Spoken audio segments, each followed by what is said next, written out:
Traffic. Makikiordinara ti lokal na gobyerno.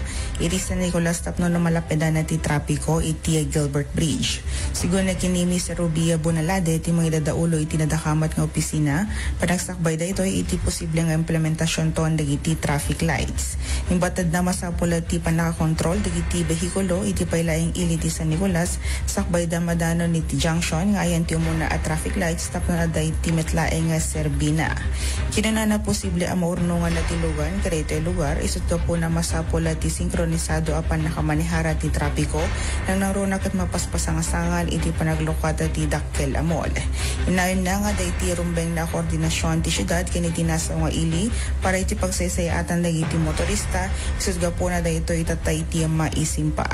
Kabayatan na nagtalined adwa pay laeng dagiti naka-installer at traffic lights kinasaan pay a fully operational makita ti may sa iti Rizal Street then ti Kapitolyo manam na masumarsaron ng tumay iti paset na ti General Segundo Avenue. Kadwa iti 99.5 FM Lawag, Idol John Agustin, or